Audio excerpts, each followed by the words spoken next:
You're watching World Championship Wreckage, brought to you by Rivet City Radio and the World Championship Wreckage YouTube page. Please don't forget to like and subscribe. Today's episode, World War III matches in WCW. And did you know instead of Hogan winning, he got the Slam-A-Giant? But he was eliminated by going under the bottom rope and created a dance in the process. So he went underneath.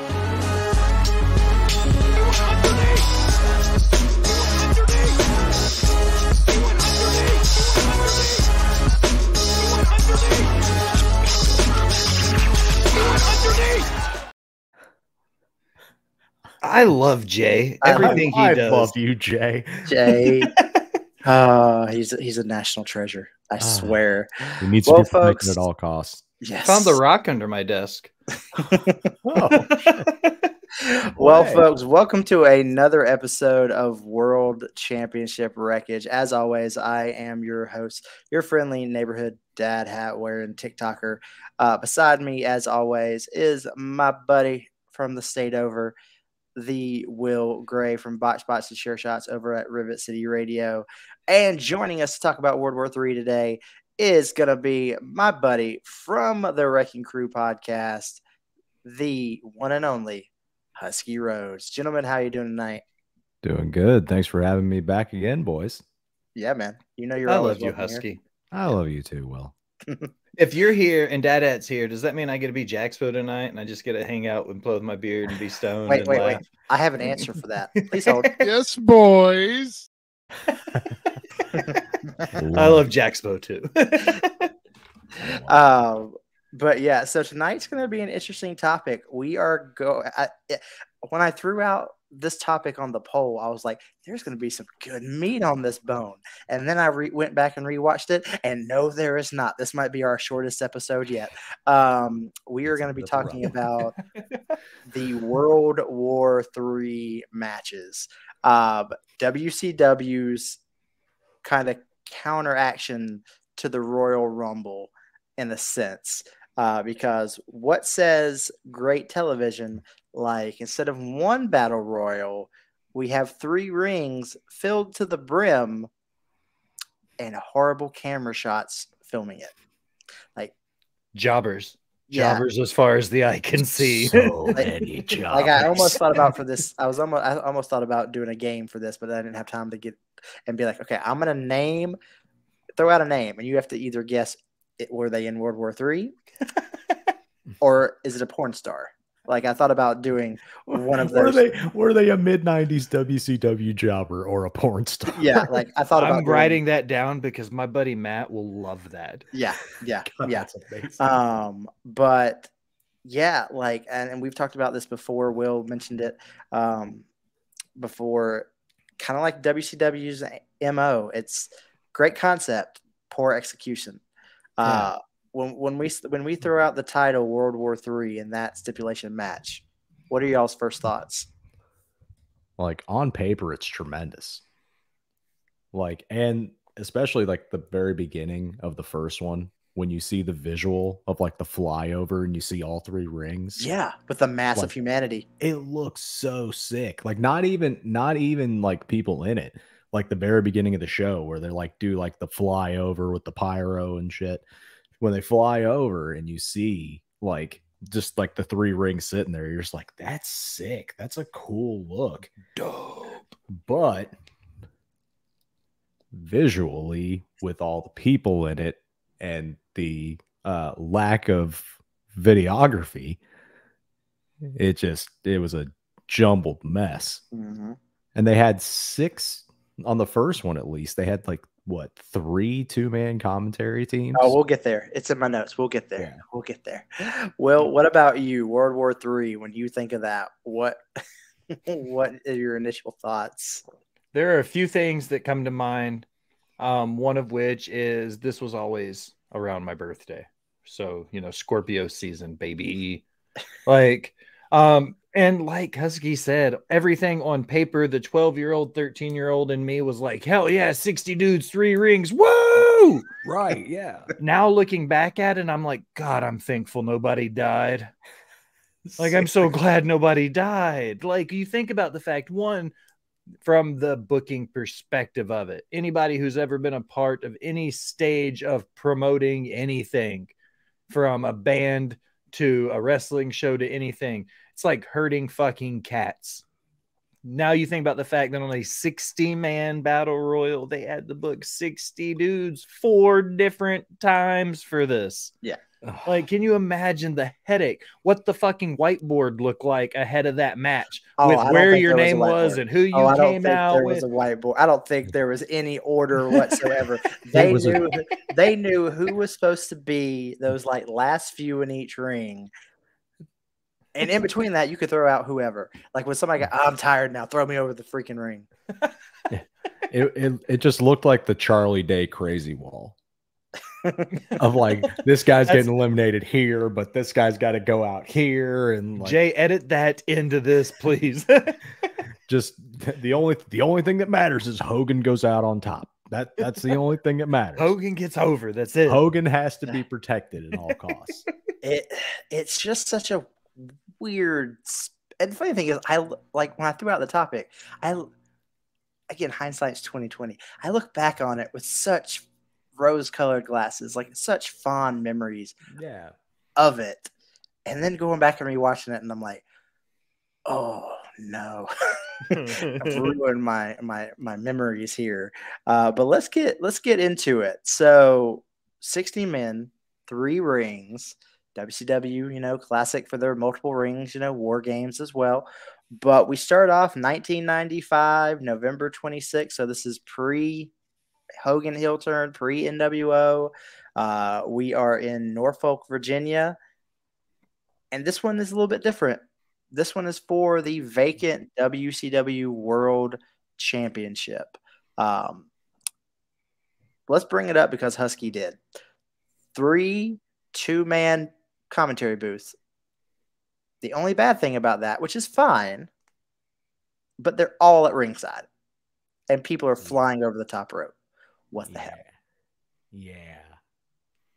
Yeah, like you couldn't have done like the AEW setup up on the ramp or something. Up on the ramp or out of the way.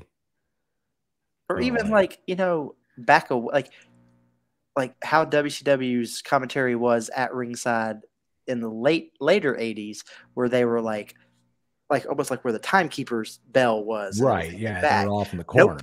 They were hugging the ring. Like those tables were touching the ring. Wasn't one of them like how because there's like the 2 and then the one that kind of juts out in the middle? Yeah. Wasn't there a commentary table like in between the 2 rings? I think so. So. If you look at it, it was a logistical nightmare, man. Yeah. Like you look at the realistic fact of, oh shit, like I said, I'm glad nobody died. But when you think about the fact that, think about, the old homage and ass every 12 inches or whatever, you know what I mean? Think about when you book a venue, you're losing 1/3 of the venue for production, maybe a little bit less at this point in the mid 90s, you know what I mean? But 1/4 of the venue because of production, blackout stuff, entrance ramps, all of that nonsense. Like, right. So you look at everything else and then you go, okay, fuck it. Let's put 2 more rings and add 2 more commentary tables.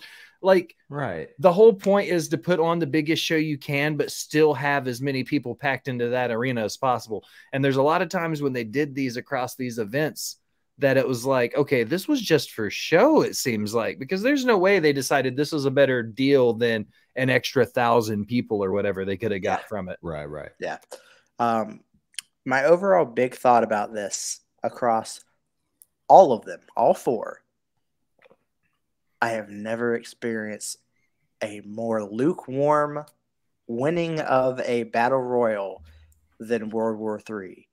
Every single one of them. It's like there's no big moment really. Like it's just like all of a sudden it's like even the commentators are like, oh, he's left. He left. Oh, he's the winner. Oh, he's like it's like they just don't know what's going on. And I get to try to play into the mass hysteria, but if at the end you're down to 10 people in a ring, like it's just kind of silly. But starting off, it's a little bit different. We are going for the vacant WCW World Heavyweight Championship, big gold, and I like it.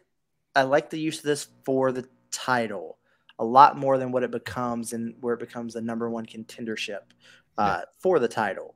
I know you clearly can't vacate the title every year around October, November, but to me, it just worked better. What do you guys think? Did you guys like it better when it was for the championship, or did you like it better for being a #1 contendership? I say contendership. I feel this is also one of those things with WCW. It wasn't just, okay, anything you can do, I can do better, because they did the Rumble and the WCW was like, okay, we'll have to be bigger. This is also like, in the South, we make this joke that guys who drive big pickup trucks are overcompensating in the pants. You know what I mean? Like, I feel like this was WCW going, we might not have the best 60 wrestlers, but by God, we can get 60 wrestlers in 3 rings. Like, that's kind of what this was with WCW. I don't feel like this, the endings fell flat because nobody knew what was happening. Yeah. You know what I mean? Right. It was hard to care about something and to build action and tell a story when it's, not just one train wreck, but there's 3 train wrecks happening. You know what I mean? Like, it gets tough, man. Yeah, it's brutal to try and keep up with that. As far as to answer your question, I mean, the contendership is fine because a lot of times, like in big battle royals like that, it's usually for a shot at something. So that doesn't bother me. But like the going for the actual title is actually cool because like that one Rumble 92, yeah. 92, and then there's the one where Roman went in first and Roman went in as the champion. So that was pretty cool. So the occasional stipulation is cool. Maybe not every single time. Right. Yeah. Let the story determine what the, the stipulation is for the match or whatever. Exactly. Silly thought there, right? Let the story tell the story. Yeah. So in the first one, November 26th of 95, like I said, we're in Norfolk, Virginia. You look at like those last few people that are in the ring. You've got the Giants, aka the Big Show. You've got Sting. You've got the big names, the Stings, the Lugers, the Hogan, the Savages. Yeah. And Savage wins, and I always loved it because this was him winning a world title. Again, it's him winning a world title in some type of stipulation, like he won it in a tournament in WWF. He wins it in a freaking giant battle royal here. But again, it's still that as much as I love this one for the title, it makes me mad because again, Savage is having to play second fiddle to Hogan because Hogan didn't get legitimately thrown out. He was pulled out under the top or under the bottom rope. He had to get his like part 2 electric boogaloo of slamming a giant. Yep. By slamming his kayfabe son. I completely forgot that was like an angle for a while. Yes. Until I rewatched some stuff today. The son of Andre. I was like, oh my God, they did do that. Because I was watching something and Mean Gene was like interviewing him and he's like, your father would be so upset with you with your actions right now. I'm like, wait, oh yeah. That actually happened. I forgot that was a thing. But and then 10 minutes of him doing the new dance craze as Jay put in the intro. I was pulled under the bottom rope, brother. Yeah. Like, can't let anybody go over without him going over. Yeah. And let me point out this while we're talking about this. Hogan go under the bottom rope. The match rules for World War III over the span of 4 years changed every year. The first one, it was over the top rope. The next year, you were eliminated no matter how you hit the floor. Like middle rope, bottom rope, over the top. Didn't matter. By the time you get to the last one, the commentators say you can be eliminated by being tossed out no matter which rope you go through or over, hitting the floor, pin, or submission. In a battle royal. which is funny because I think it's in the very first one. I want to say it's Sergeant Buddy Lee Parker is doing an arm bar on someone with with 20 other guys, or there's 20 in each ring, so 18 other guys around him. It's Sergeant Craig Pitbull Pittman. Yeah. Has brother in the code red. In the middle of a fucking battle royal. Yeah, like I'm gonna get my head stepped on right now. Yeah. But it's a concussion waiting to happen. But like every year they change the rules, and it drove me like rewatching it. And I'm like, this bugs me so much. As a kid, I know it didn't, but now it's like, But like when I rewatched the last one, which we'll get to, and they say that you could be eliminated by pin or submission, I'm like, what? I audibly laughed. Like in my research when I found that, I was like, oh my God, I forgot that they actually allowed pinball and submission in a battle royal. And just run up to the apron and just start smacking the apron a few times. There's got to be somebody pinned at the bottom of that pile somewhere. somewhere. Thoughts. Let's before we jump back in, we keep going through, but for that first one, thoughts on the inaugural winner being Savage, and Savage winning his championship as a part of another type of gimmick match, like a tournament in WWF. Here for it? Would you have preferred it be someone else? Was this the right time for Savage in WCW? Well, let's start with you. I think it's always the right time for Randy Savage. He is he's a sleeper pick on my Mount Rushmore. He's always sleeping on that outside number 5 spot. Like some days you might catch me where I'll put him in the number 4 spot. He's one of the most charismatic wrestlers of all time.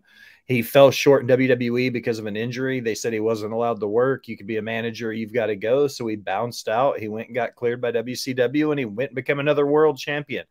Like, yeah, okay, he won 2 different gimmick matches. But when you look at it, and this is hard for me to say out loud, but they're predetermined endings, guys. Like they knew no matter how Randy Savage got to that belt, Randy Savage was going to be a good champion. He was always big with the crowd, whether you loved him or hated him. So I feel like there's always a good idea if you were going to put your world title on Randy Savage. I just hate that he always had to play second fiddle to Hogan. This just always bugs me. Yeah. Husky? I mean, Will said it best. Like, it's always time for Savage. Yeah. In his day, he was the greatest professional wrestler of all time, in my opinion. Like, if Hogan didn't have his fucking nose in it, it would have been perfect. It would have been picture perfect to have Savage be the world champion. But no. Hogan, if there is a chance, Hogan will politic. Mm-hmm. Truth. Yep. So Savage is our inaugural winner. We get the I wasn't thrown over the top rope. We get the, at the there's the show of respect and shaking hands, and Savage says that I got to see the tape and I'll see it tomorrow on Nitro and all that and everything. So that leads into furthering the storyline. Savage is your new world champion, which is good. Again, this is pre-NWO and everything. This is a great time for Savage to be that flag bearer for WCW. Yeah. But a year later, things are a little bit different. We are November of 1996. We are just a stone's throw past Bash at the Beach 96. NWO is a very big thing and is booked as the powerhouse as we all remember them. And this World War III was different, and it was cool because, yes, it's for the number 1 contendership, but the NWO come in and they're all in the same ring, and they literally just stay in a corner and they work as a unit to get people out. They literally just stay in a corner. It's Six. It's the Giant. It's Nash, it's Hall. Like they literally just stay in that corner and they make sure that there is no one going to be in that ring other than themselves. Question in terms of this, right decision to have all the NWO together in the same ring and dominant like that in one ring? Or does it just further show, as a lot of people talk about looking back at the history books, that the NWO ran over and walked over every single person in the locker room? I think that it was, since it was so early on, like, because we're only a few months into the thing, it makes sense. 4 months at this point. Yeah, 4 months. Yeah, so it's still early enough to where it makes sense. 2 months prior to this, the Giant wasn't even in the NWO. He was losing his belt to Hogan. Right. Hog Wild. Right. So this was early on enough to where it makes sense for them to be just like steamrolling everybody. Now, if it's like, you know, a year or two on, then it's like, all right, we've seen it. We've read this chapter. Yeah, we've been over this. But well, at that time, perfect. I think the Giant is one of those guys winning it here. The term transition champion comes to mind because you knew that whenever he had it, he wasn't going to hold it long in both of his major WCW reigns. That was kind of the taste of it. He's the kind of person you think of winning if there's a gimmick for a vacant title or something. Put it on that big menacing monster so that way you can build somebody up to take it off of him. Like we've seen it throughout wrestling, and you know why you play the hits? Because by God, Jagger knows you want to hear paint it black. Like that's why wrestling does a lot of things over again, is because these things work. You need a transitional champion, put it on a 7'4", 500-pound beast and let a babyface build up to beat him. You know what I mean? Or whatever the case is. Right. It works. The one thing I will applaud WCW on all 4 of these is 4 different winners. When you look at that locker room at that point, everybody, they had the Hogans and the Flairs and the Lugers and the Macho Mans, eventually even the Warrior. Like they had a who's who coming through there at this point. They literally could have had Hogan win 4 years in a row if they really fucking wanted to, because 3 of the 4 of the titles were vacant, but they didn't. So I applaud them for having a different winner in every single match. Yeah. Yeah, that's a very good point. The Giant here winning I was fine with it. It also, at the time, it gave a little bit of confusion because he isn't the NWO and Hogan is the world title, or holding the world title. What does that mean? Like, and we're only 4 months in. There's no real sense of turmoil within the NWO yet at this point. So it was is the Giant just going to lay down for Hogan? What's going to happen here? It led just by Savage winning the year before, and I need to see the tape. I'll see it in Nitro. It furthered the story. The Giant winning here and a member of the NWO winning and the title holder being the leader of the NWO, that furthers the story. How is this going to develop? What are we going to actually get for this actual? And he's the #1 contender now for this belt. The Giant, I was fine with him winning. Husky Will gave his opinion. Thoughts on the Giant winning the second one? I like it. I like that outcome. It did end up leading to the Giant being kicked out of the NWO. Yeah, but for storyline purposes, it made perfect sense. No, I was always a fan of the Giant. Yeah, me too.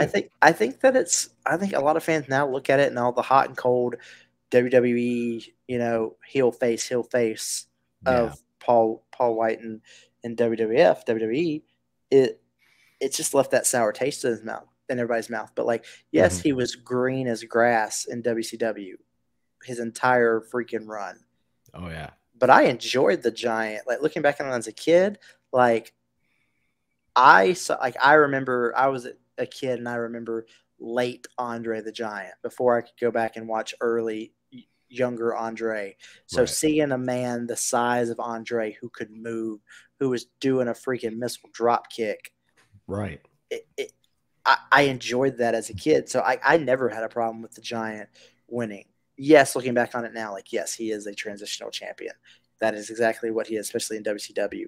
But as a kid, I was totally that big freaking stinky monster is gonna win this battle royal. Who can throw that man outside the ring? It'll take all the other 19 people just to get him over the top rope, right? Yeah. That's where your brain went with it. Yeah. Look at the year before. It took Sting and Luger holding arms together, hitting him from rope to him with clotheslines half dozen times, them lifting him up, and then Hogan lifting them up too. So this type of match is made for him.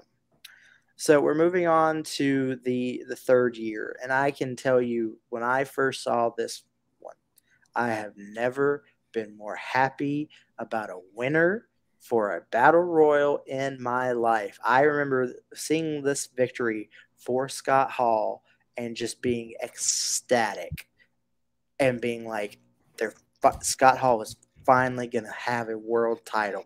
Finally. Yeah. Like, he's going to be the one to take it off of Sting. And then after all the kind of the hubbub with Starrcade, and that's a whole other episode. But Scott Hall to me is my number one person to never hold a world championship in either WCW or WWE. Like, he's in that number one spot for me. Yeah. And I was ecstatic. And he wins just like a good heel should win, by help from his friends. And props to Kevin Nash for that big man coming down in the world's Sting. largest Sting. Yeah. like I hope nobody knew it was him. No, you couldn't tell. No. Anytime I saw a fake Sting step over the top rope, I'm like, what up, Kevin? Why does he have light brown hair and why is he 7 foot tall? Yeah. All of a sudden. That reinforced 350 out of nowhere. Out of nowhere. From 1 week. He grew a foot. But to me, this is what World War III, just like the Royal Rumble, should be. This is a career-making opportunity, and Scott Hall deserved to be in that main event title picture. And to me, of all the years, this is the most deserving of anybody that wins. Oh, without question. 100%. Scott Hall's that guy. Just call it what it is. You know what I mean? Scott Hall was him before being him was cool. He was a star in WWE. He was a star in WCW. He was a star everywhere he went, but you're absolutely right. Nobody pulled the trigger on him when the time was right. And I feel like this was the opportunity. And like you said, we'll get to it, I'm sure, at some point in this show. But like that 97, 98, 99 range was the perfect chance. If you were going to put the world belt on Scott Hall, it would have been there. He wasn't any bigger than he was right there. And that's that point where I'm the most sad because he never even got to be a transitional champion. He just never held the belt. And that's what sucks the most to me. This was the one of the four that had the biggest pop, I feel, at the end, because people were like, hell yeah, Scott Hall won. Like, always the bridesmaid, never the bride until then. And Scott Hall finally got it. He finally got that title shot. You know what I mean? So I thought that was cool. Yeah. Yeah. He is, like, looking back on it and knowing what we know now, and just in a few months, a year later, we start getting the separation where we get the two different NWO factions. Scott Hall could have been that catalyst, winning that world title, to start that separation. You could have gotten the same results, and okay, someone other than Hogan is a world champion in the NWO. There's where your cracks start to form these two different groups, and it didn't happen. There was some like we mentioned, the giant 7-foot Kevin Nash rappelling down as fake Sting and everything. But we also got some, some silliness from, oh my gosh, there's only 59 people in the ring. Where's the 60th person? It's supposed to be Kevin Nash. He's here. We're in Detroit. He's supposed to be here. He said he was going to be here, recovered from surgery. And when there's down to 3, 2 WCW, the Giant, DDP, and Scott Hall, he points to the front, and we don't get Kevin Nash. Here comes Hollywood Hulk Hogan. Fresh as a daisy. Gets to slam the Giant again. Because Hogan must pose, Hogan must slam giants, as we say. But yes, I agree with you, Will. This was the one that had the biggest pop. This is the one to me that, like, I look at now, it makes me sad because I watch it and I'm just like, with him being gone, like, I'm a huge mark for Scott Hall. To know that he never got to hold a world championship, like, it just breaks my heart. And this was a perfect opportunity for WCW to do it. Yeah. So we get this one, and then I know Will's probably going to have a lot to say about this one because we know how he feels about Kevin Nash having the pencil and booking. We get to the last World War III, 1998. And see, for me, this is where the decline starts. Not Russo coming in, not the finger poke of doom. Nash winning World War III. This is, to me, where the decline starts. Because Nash had to go, and I'm fine with Nash winning because Goldberg Who can beat Goldberg? Why not put one of your biggest, like, yes, there was the Giant, but the Goldberg had already run through him. Who's your next biggest stature guy that at this point, even though he is, again, no one is saying that Kevin Nash is the biggest, best technician in the world, but people don't give Kevin Nash enough credit. He can do well what he can do well in the ring. And I think that he was the right person to go up against Goldberg. Whether he's the right person to beat him, that's a whole other story. But he is the right person, I think, who was left. Big name. Like, it's like Jade Cargill right now. Like, it's like Roman. Who can be the guy? Who else is bigger? Like, who's the big guy that you can find right now in any promotion to beat Roman? And that's how it was with Goldberg at this time. Goldberg was white hot. No one thought he would ever lose. Why not throw your next biggest, other than the Giant, at him?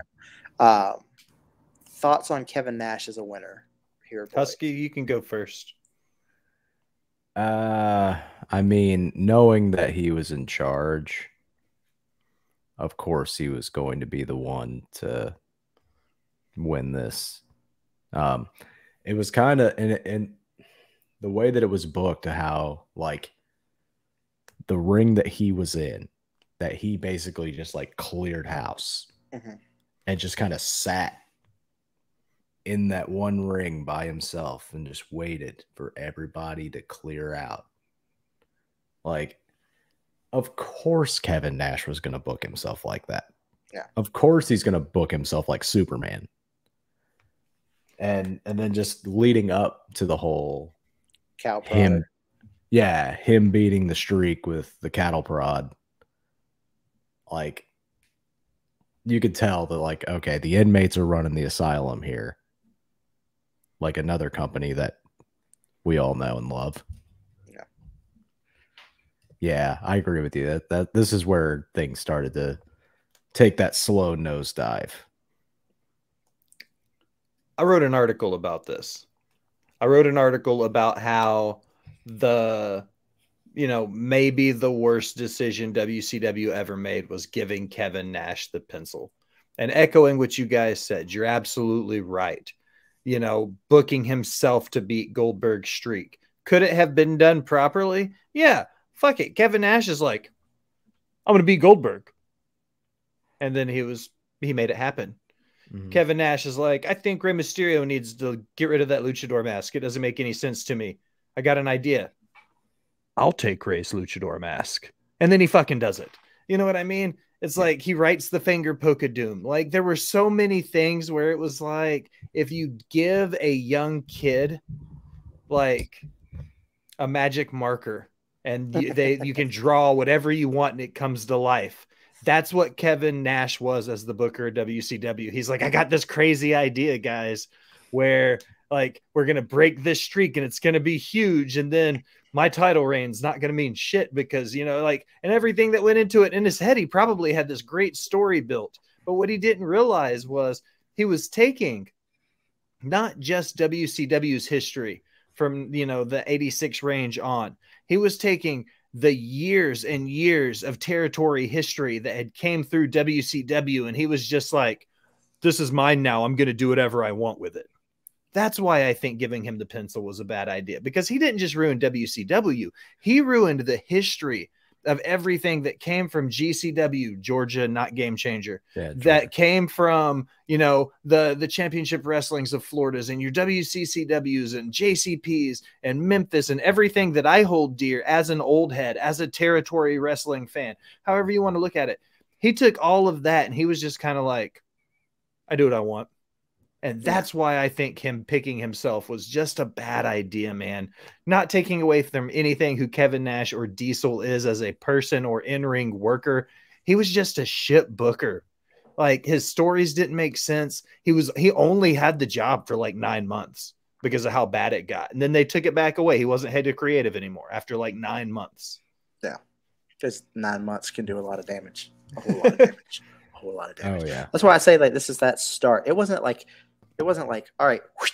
No, it was a very slow decline. Like you're just slowly starting. You're so slow of a decline, you don't realize you're on a decline. 98 to 2001 is 3 full years. That's a Roman Reigns title reign.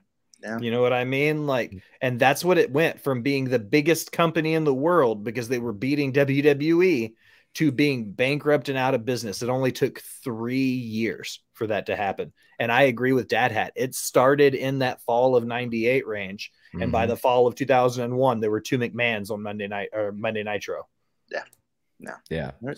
Sold for pennies on the dollar. Like $2 million. Like something ridiculous like that.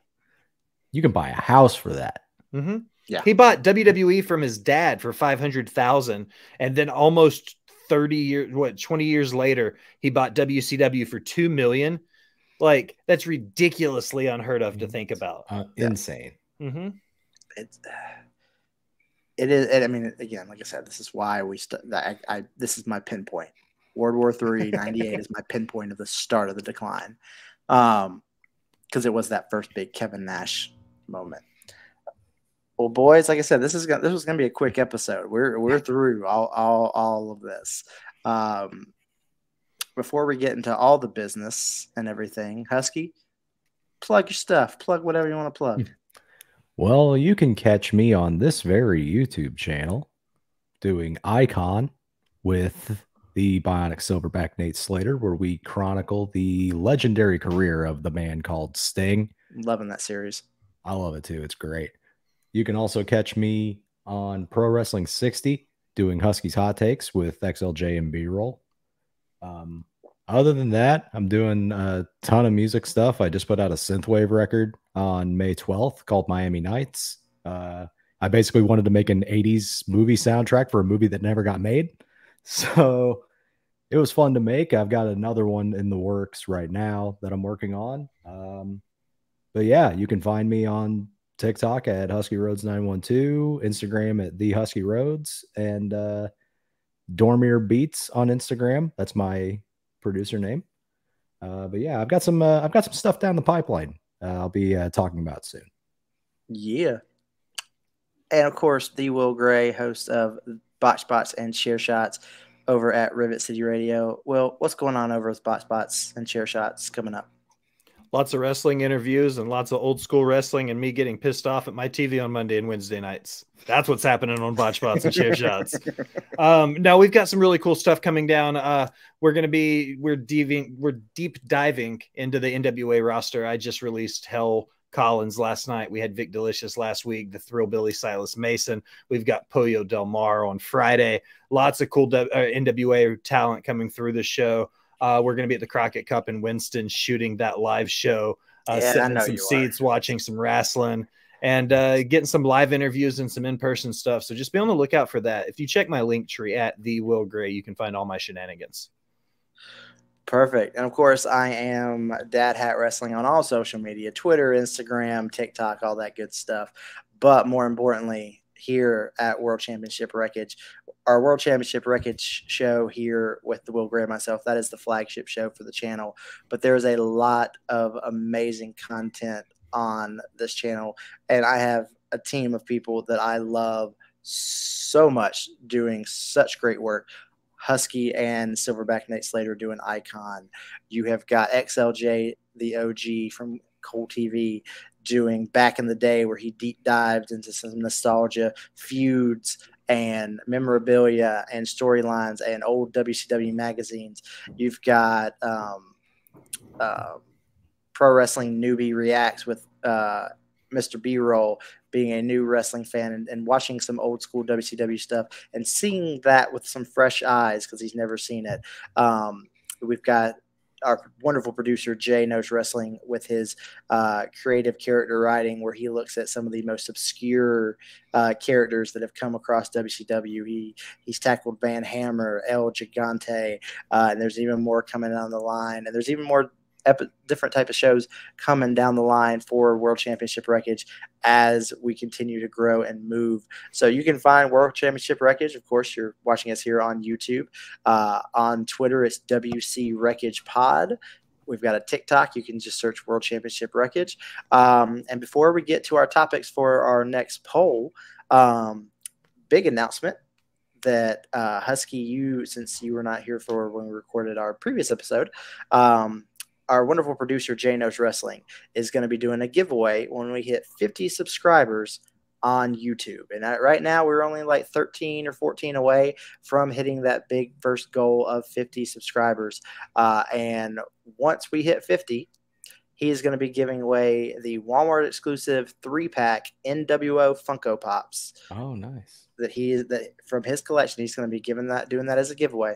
All you have to do is go on any of our videos and comment NWO for life, and make sure that you are subscribed to our channel on YouTube, and you will be entered into that drawing. Once we hit 50, we will do that drawing. We'll do the little spinny wheel at random and see who wins that wonderful set of 3 Scott Hall, Kevin Nash, Hollywood Hulk Hogan Funko Pop set. I believe Will has an example of it. That one.